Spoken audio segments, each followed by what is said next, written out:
Dan kita langsung tanyakan kepada Wesley Huta Galung, pengamat sepak bola. Bung Wesley, selamat sore. Selamat sore Mas Yan. Bung Wesley, kita lihat bagaimana hasil dari pengundian dari putaran keempat kualifikasi Piala Dunia 2026. Anda melihatnya seperti apa? Indonesia berada di grup B bersama Arab Saudi dan juga Irak. Ada plus minusnya ya Mas Yan. Pertama, kita terhindar dari Qatar yang saat ini menjadi salah satu kekuatan yang membangun lah sepak bola di Asia dengan segala kekuatan kehebatan finansial mereka. Hanya kemudian sisi negatifnya kita bertemu dengan Irak yang sulit sekali kita kalahkan belakangan ini. Bahkan di putaran sebelumnya kan kita kalah juga home and away. Kita kalah 1-5 di Irak dan kita kalah 0-2 di Indonesia sebagai tuan rumah. Jadi ini ada plus minusnya. Kita bertemu dengan dua tim. Satu lagi kita bisa bicara Arab Saudi dan sebagai tuan rumah ya pasti punya keunggulan, punya apa ya, saya bilang semangat lebih dan keuntungan sebagai penyelenggara dengan lapangan dan situasi dan udara cuacanya itu memang menjadi sebuah keuntungan bagi setiap tuan rumah. Kalau kita melihat kansnya begitu, Indonesia tentunya pernah dan juga berlaga baik kandang maupun tandang bersama Arab Saudi dan juga Irak begitu. Anda melihat kansnya seperti apa ke depan? Sebenarnya kalau tim ini nggak ganggu-ganggu bongkar-bongkar pemain ya, Mas Yan, biasa punya waktu yang cukup untuk pemanasan. Para pelatih juga bisa meramu taktikal yang baik karena kita menghadapi dua tim yang bisa dibilang gaya bermainnya sama ya, Arab Saudi dan Irak dengan kekuatan sepak bola Timur Tengah. Jangan diganggu-ganggu lagi fondasi dan kerangka tim. Kita masih punya peluang, setidaknya kita bisa mengalahkan Arab Saudi. Kita bisa menahan Arab Saudi di kandang mereka di putaran pertama kemarin, lalu kalah dan menang 2-0 di Jakarta. Ya persoalannya memang kita sulit menghadapi Irak, tapi Irak juga di grup sebelah kan juga nggak kuat-kuat banget gitu. Mereka bisa kalah juga oleh tim lain. Jadi harusnya dengan persiapan yang lebih matang, saya pikir ada peluang lah bagi kita. Paling tidak bagi saya adalah meraih peringkat runner-up kalau tidak bisa menjuarai grup. Ya, seperti Anda sebutkan bahwa jangan diganggu-ganggu lagi terkait dengan skema permainan timnas Indonesia. Tapi kita ketahui bahwa memang selalu ada terobosan dan juga pergantian pemain begitu kelihatan ketika timnas melawan tim-tim di kualifikasi Piala Dunia ini. Anda melihatnya seperti apa? Apakah memang sesungguhnya perlu mempertahankan skema ataupun taktik yang sekarang telah dilakukan sebelumnya, ataukah memang perlu juga ada terobosan lain?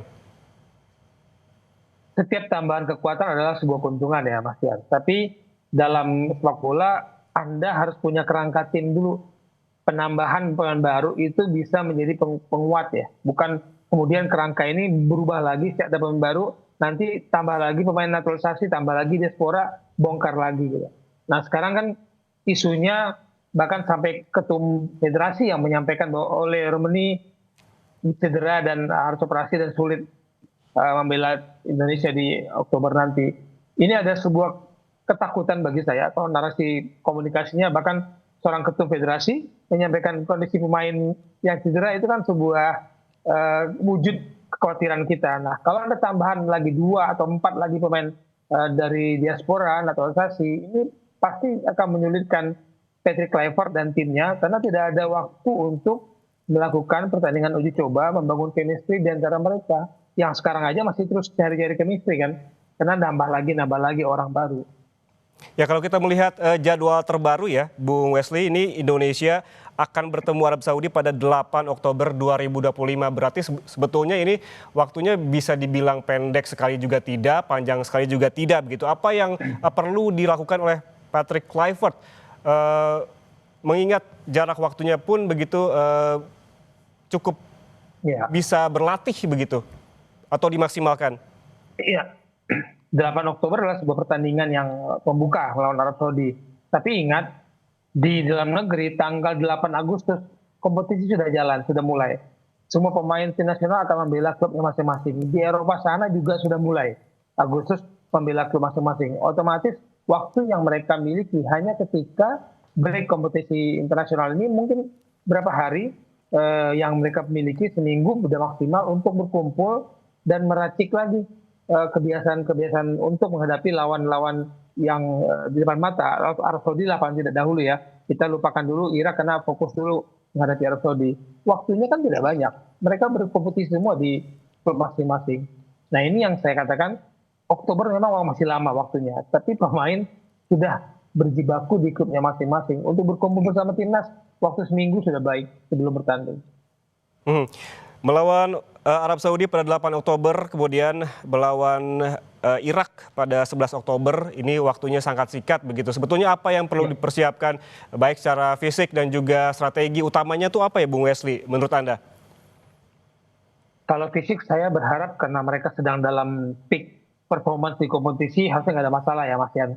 Selama standar fisik yang dibutuhkan tim nasional itu mereka jaga di klub.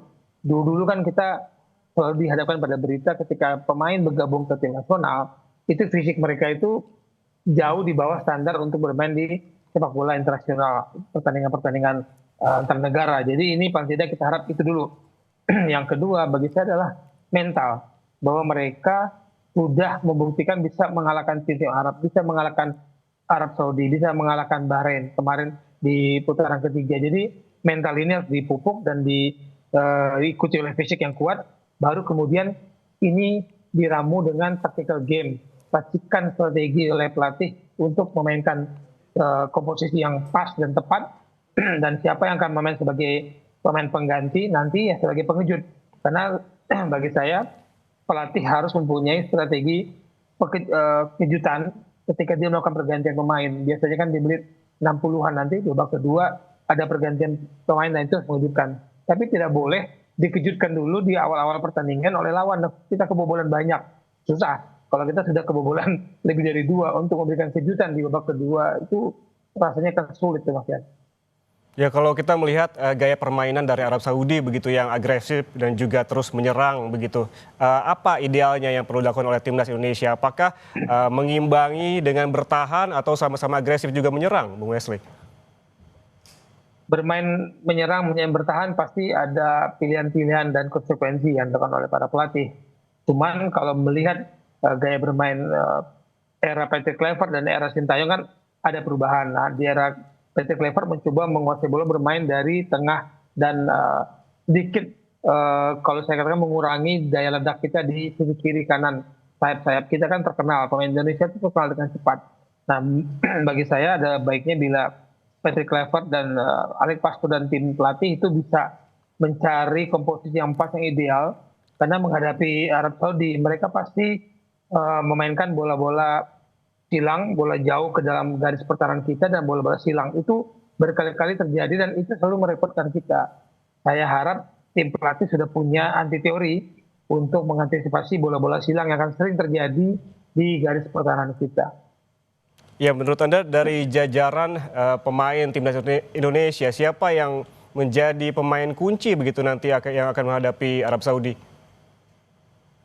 Pasti pemain belakang akan jadi kunci karena saya yakin akan mendapat gempuran yang bertubi-tubi. Jadi entah itu kiper kita siapa Martin Paska, kemudian di depannya ada Jay Ses, itu menjadi kunci bagi pertahanan, dan kemudian di lini tengah saya pikir adalah resiko kalau mengubah-ubah lagi komposisi tim nasional Indonesia di lini tengah dan belakang. Kalau depan saya pikir kemarin ketika kita oleh Romani cedera, ada Ranar Romangun yang sebelumnya cedera, semoga sudah pulih. Nah ini juga kita berharap pemain-pemain kita yang dipilih nanti punya kecepatan seperti Marcelino atau mungkin Ricky Kambuaya, itu bisa menampilkan kemampuan terbaiknya. Tapi Mas Yan, dengan perubahan peraturan di Liga Indonesia dengan juga pemain asing yang lebih banyak di lapangan, bisa jadi pemain-pemain nasional kita yang bermain di liga lokal yang sebelumnya dapat menit bermain banyak di klubnya, ketika dia mendapatkan persaingan yang berat dengan pemain asing di klubnya untuk Liga Indonesia, itu bisa berdampak kepada performa mereka di tim nasional. Ini yang saya khawatirkan.